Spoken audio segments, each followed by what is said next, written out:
to the Manifesting Millions podcast. I am your host, Rashida McFerren, and today in the Rich Auntie Life series, we are talking about going from paycheck to prosperity, manifesting money and embracing abundance. Before we get started, I want you to head over to Rashida.ai and grab your Manifesting Millions freebie, and then come back over here and spend about 10 to 20 minutes with us just chopping it up. So it's Friday. I decided to do a Friday episode because number one, yesterday was May 1st.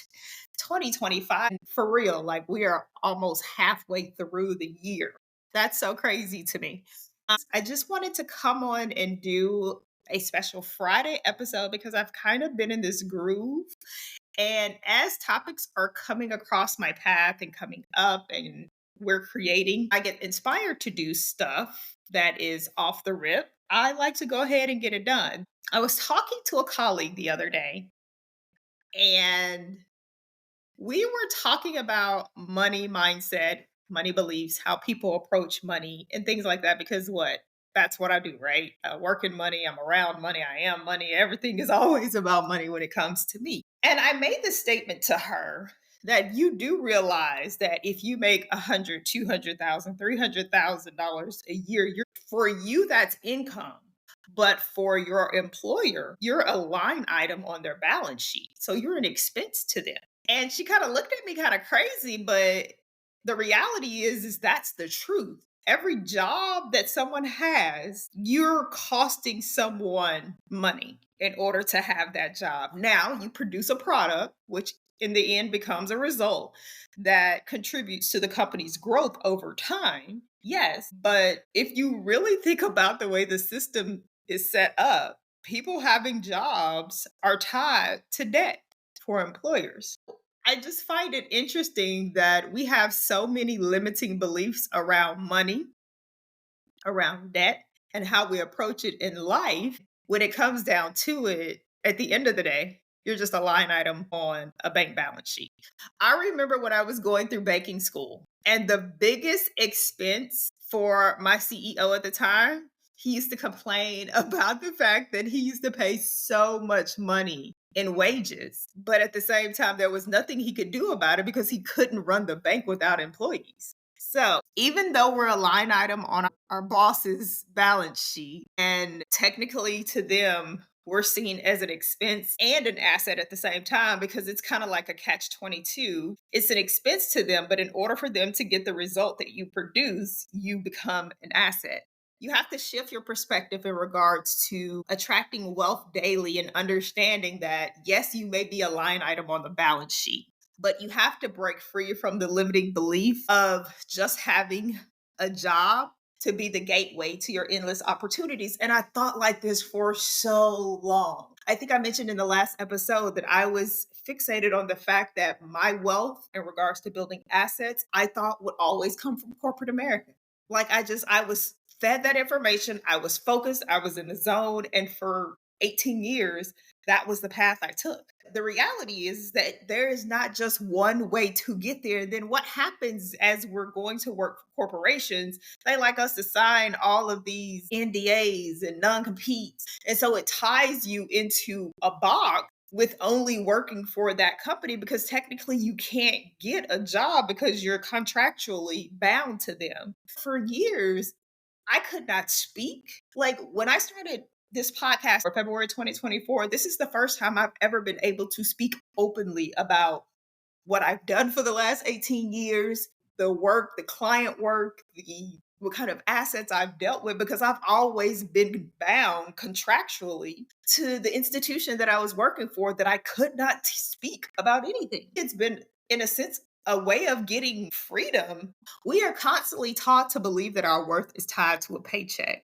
But here's the kicker. We're getting paid to do job labor. Like, if you really think about it, it's almost a form of modern day slavery without the harsh conditions of what was present back in the day when my ancestors were slaves. Because technically, that, if you really break it down, that's exactly what it is. And then the concept of keeping your mind trapped in the limiting beliefs that the only way you can provide is through a job. The scarcity thinking, the limiting parameters that come with that, thinking that you can only get money one way.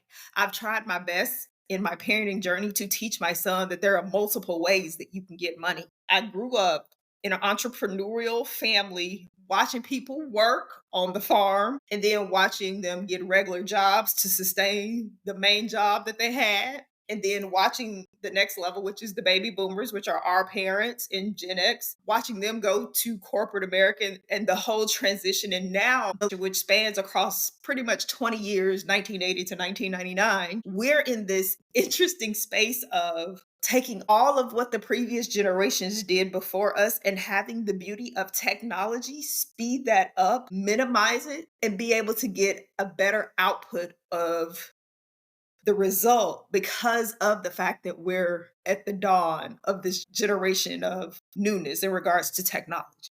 I think that's amazing. Over the next 2 to 5 years, you're going to have people who are building 7-figure brands and have one person in a company. We live in a generation now where you literally can create something out of nothing.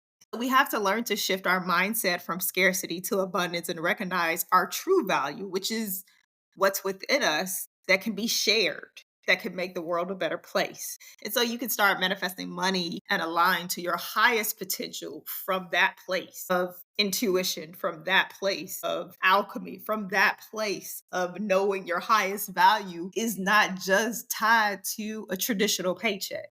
And I'm not knocking traditional 9 to 5. What I am saying is that there are multiple ways to make money. And we're in a space and time now that what previous generations did, we can take that, combine it with the technology we have today, and minimize it and make the output that much more significant. So, you know me, it wouldn't be me without listening to my podcast, or technically, that's not what I meant to say. So, listening to this and keeping all of that in mind, I have 4 tips to help you along your journey and going from scarcity to abundance. And I just mentioned the first one, which is number 1, you want to recognize your value beyond a paycheck, knowing that you have skills, creativity, and energy to contribute to where it is that you are, and to take that and put it into your own value and your own work.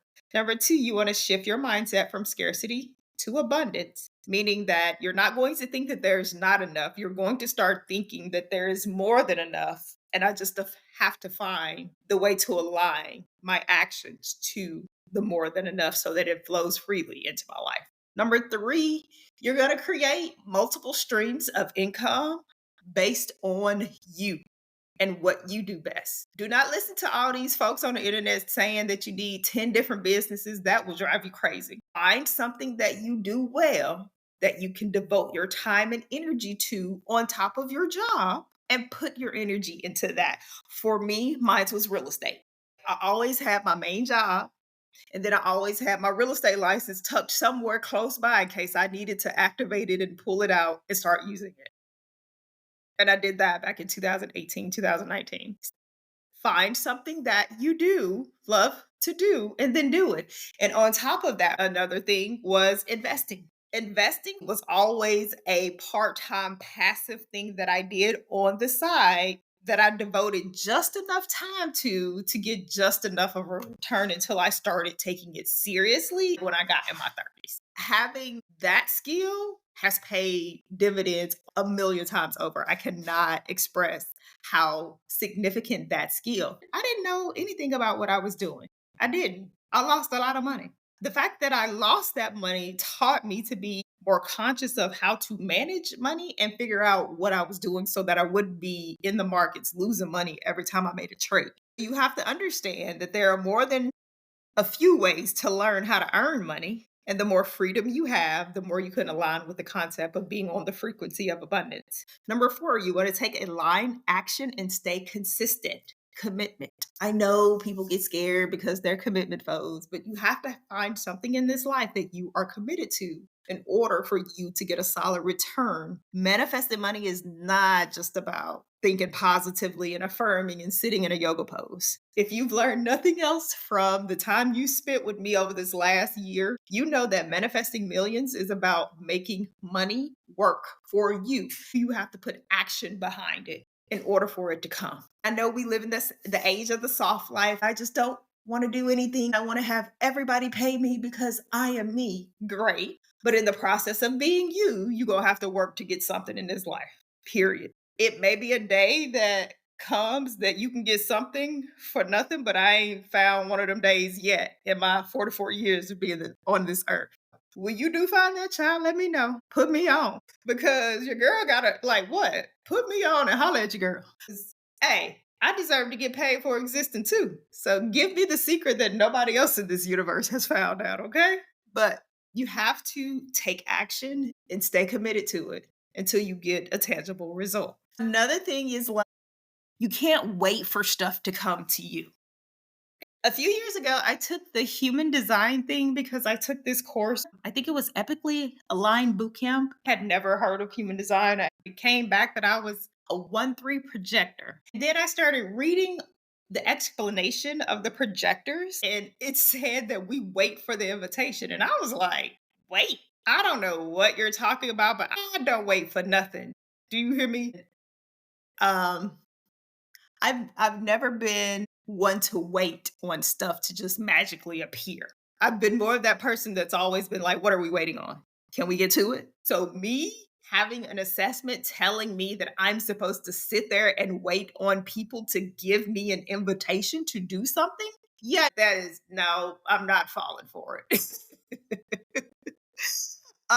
And I'm not saying that it doesn't have value. Maybe it does have value to some people, but I am not doing that. I'm not waiting on anybody to do anything for me, period. Do I need help every now and then? Yeah, but that's not me waiting on somebody to do. If you're going to wait around for your life to happen to you, you're never going to accomplish what you want in life. You have to go get the things that you want, period. The things, the people, the experiences that you want, you have to have a plan in place, list it out, be intentional and clear about it, put steps in place to implement in order to get the result. That is how life works. And so while the 1-3 projector thing was cute, girl, get out of here with that. No, ma'am, I'm going to get what's mine. Period. So you want to not wait for stuff to come and find you at your door. You want to shift your mindset to manifesting millions on a daily basis. And how do we manifest millions? You start with manifesting the small amounts. Can I manifest $100? Can I manifest 500? Can I manifest 1,000? And when I say manifest, I am still saying that manifesting requires action. There is a metaphysical part of manifestation. I do acknowledge that, absolutely. But action is required on your part to get to the end result. That's all I'm saying. That's all I got for y'all today. Happy Friday. I hope you all have an amazing weekend. I want you to head over to Rashida.ai and grab your Manifesting Millions freebie and then take some time for yourself and think about what it is that you want to call into your space during this month of miracles in May. Until when, I will see you in the next episode. Bye for now.